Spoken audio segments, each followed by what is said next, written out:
esta va un poquito relacionada a todas, pero regresando como a la ciencia y el contexto histórico de México, ¿por qué crees que México está así? Y bueno, yo estudiando he visto que los grandes científicos siempre han sido europeos. Y cuando nosotros teníamos a los grandes mayas desde ese entonces, por ejemplo, en astrología y cosas así. Entonces, ¿tú qué crees que fue lo que nos manchó, por así decirlo, y que el día de hoy no tengamos como una persona súper mega reconocida, ya sea mexicana o, bueno, sí, mexicana o de la cultura, de estas culturas que se consideran inferiores? Es una pregunta con muchos matices.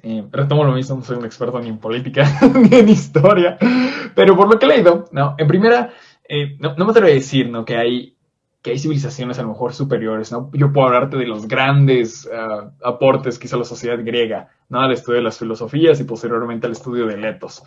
Puedo hablarte a lo mejor de los aportes, ¿no? Eventualmente de todo el imperio Napoleón en lo que refiere al estrado armamentístico.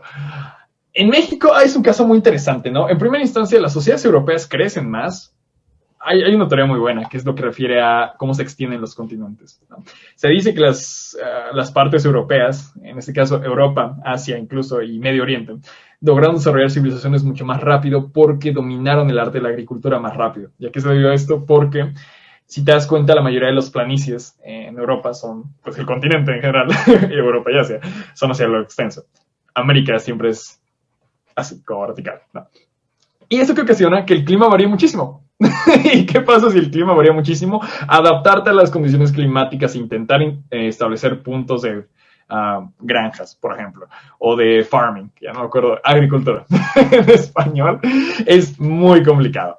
Entonces, uno de los fundamentos principales fue que en Europa las civilizaciones se pudieron congregar mejor debido a la estructura de su continente horizontal. Fue por puro chance, ¿no? O sea, por pura oportunidad que tuvieron ahí. And that's okay.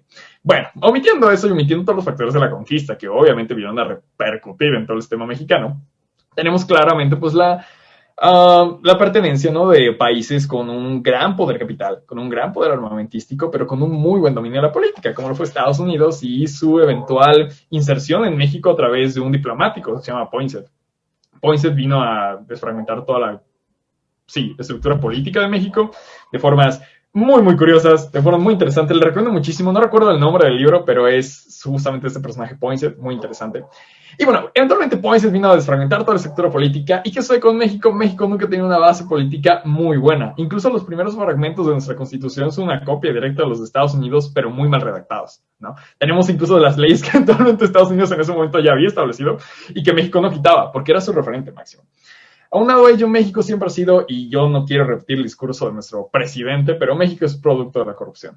Ese es uno de los grandes fundamentos que siempre ha constituido nuestra cultura. Nos hemos acostumbrado a crear sistemas poco eficientes que tienen muchísima corrupción en todos los niveles.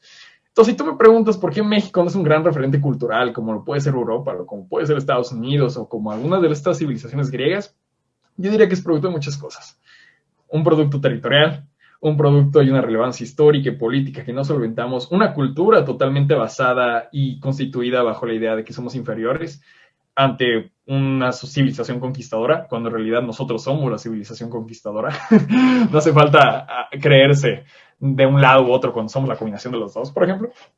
Y me atrevo a decir que sí, la corrupción ha ocasionado que nuestros sistemas políticos y gubernamentales hayan ido en decaimiento y que eventualmente eso haya fragmentado la educación, que siempre ha sido un punto en el que México se le ha atacado muchísimo desde los países de Latinoamérica y que a la fecha sigue siendo muy criticado.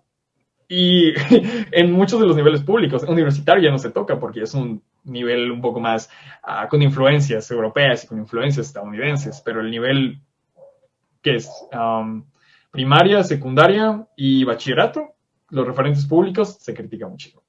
Entonces sí, es un producto de muchas cosas, es un aspecto que se tiene que atacar desde muchísimos factores y yo genuinamente no creo que sea algo que cambie dentro de unos incluso hasta 100 años, ¿no? Es un factor ya muy cultural. No podemos hacerlo ahorita hasta cierto punto, o directamente.